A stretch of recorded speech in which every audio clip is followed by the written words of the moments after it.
I'm at work, and I think I've devised a way to video and not. I have to see where I'm looking at, and I have like both my hands free. Yay! Okay, I think I figured that one out. So today I'm looking at all this information that's coming out from Judicial Watch. Judicial Watch is a very diligent, allegedly nonpartisan group, and I believe they're nonpartisan. Can't help that the Dems are always committing crimes, so it seems like they're kind of unilateral in who they're going after. But they are a nonpartisan group, and they are very diligent in seeking out the justice for the people. And I'm really very appreciative of that. I often tweet them out or retweet their information. And I'm really glad they're going to follow up on all this information that allegedly was thrown into the Obama library. Mind you, it's an area that hasn't even been constructed yet. Yep, that's correct. It's undergoing, construction. So where are the physical records at? This is my question. They're doing this little dance back and forth with the requests for records regarding the unmasking, and it's also going to unearth a bunch of other information. And what kind of response do they get? See, because we can't just go up, like, as a citizen, even though it's our tax dollars, it is our votes, it is our, we the people. We aren't really capable of going and ascertaining the kind of information that a group like Judicial Watch can ascertain in order to really give us the answers that nobody really seems to give, regardless of all of the committee hearings and Senate hearings and everything else that we see whenever the focus turns around and everyone's asking someone questions finally. It's almost irrelevant, because at that point, those people like Comey, like Lynch, like Clinton, they've all been prepped thoroughly by everyone.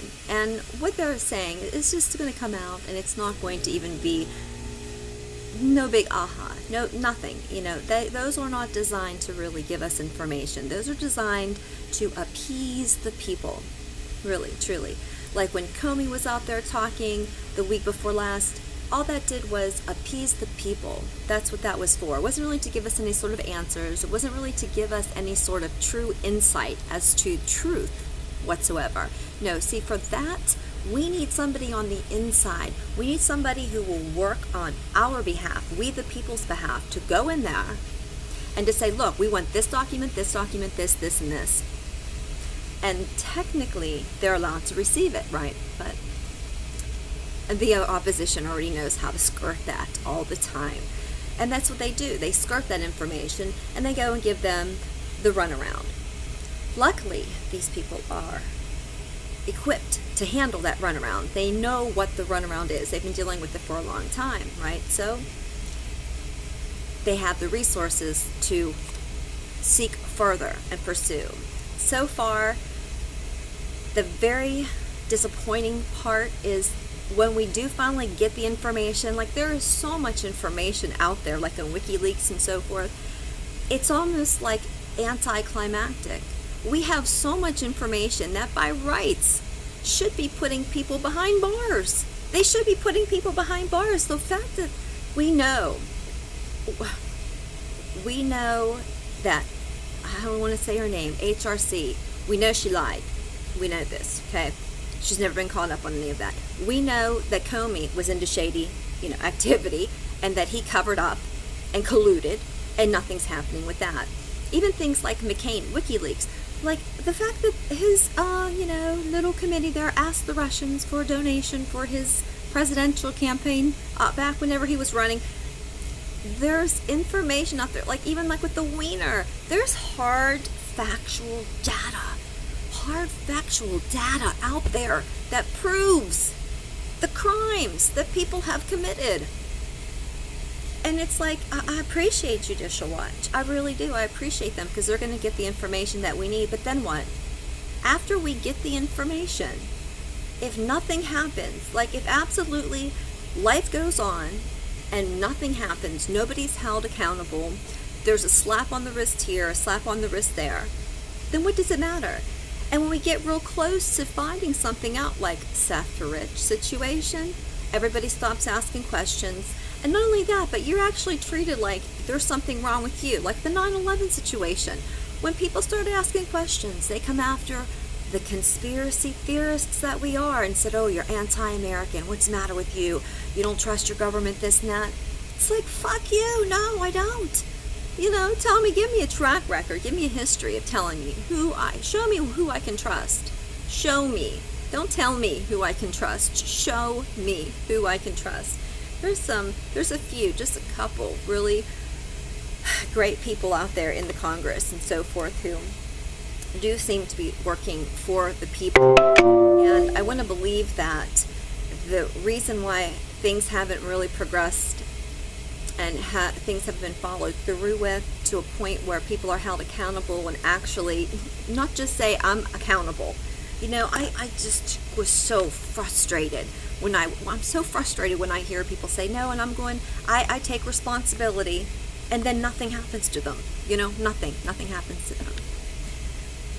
I know I'm jumping around a bit. I think that most people that are kind of following this, though, you hear what I'm saying. You hear the points that the key notes that I'm hitting here, are that we have a handful of people, Judicial Watch one of them, who try to pull us information so that we can see what's going on.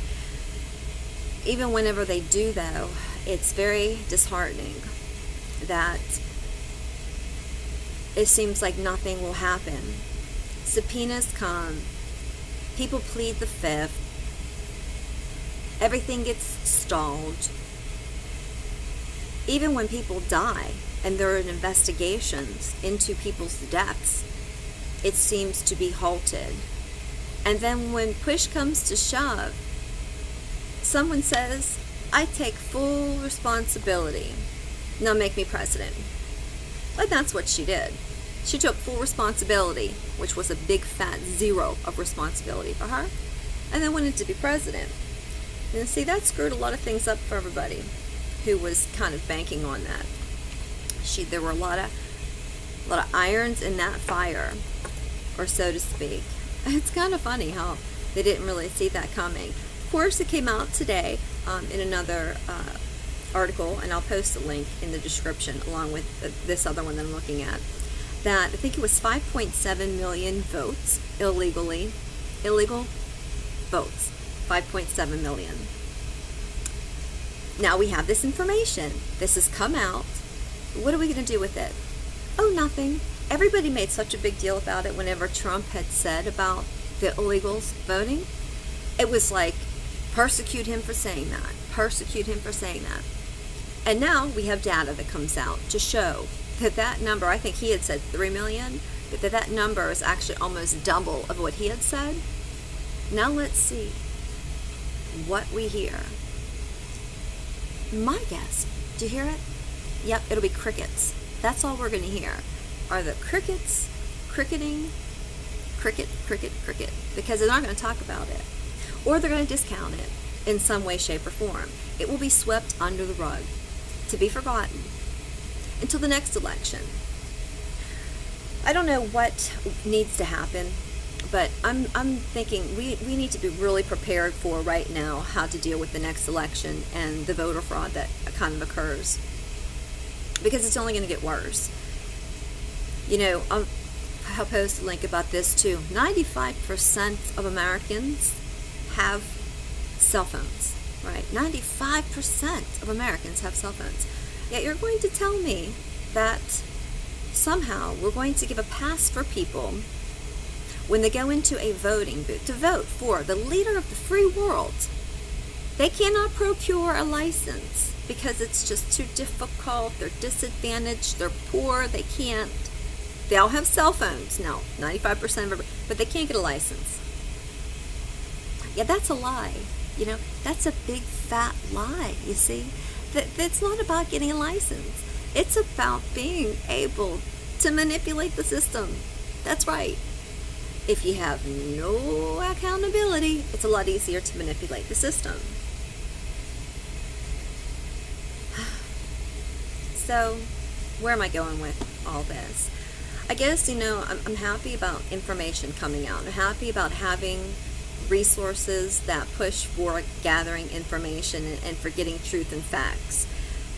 The fake news has really done a number on this moment because people can believe whatever they want to believe, and the facts can be real, like the voting fraud, but it will be spun as fake news. You see, that whole fake news stint has really just undercut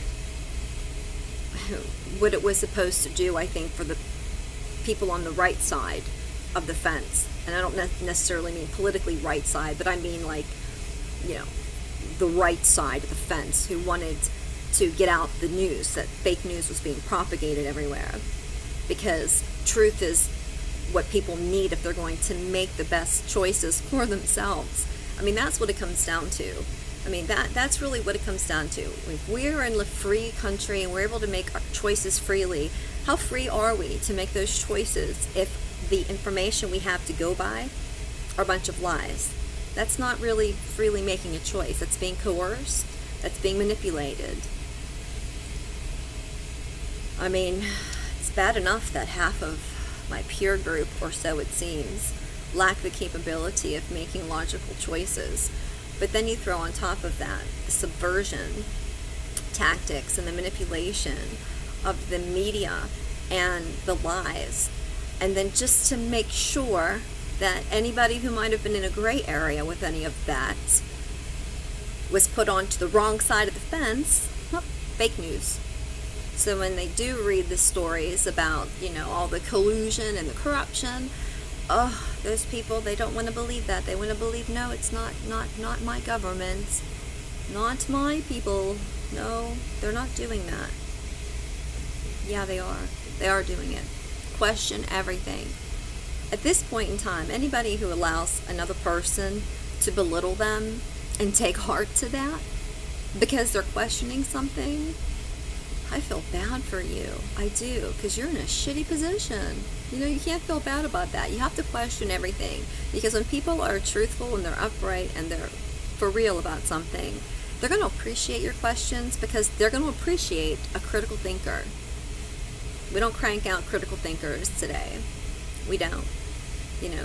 We crank out pathological people and followers, which is really kind of sad. It's very sad.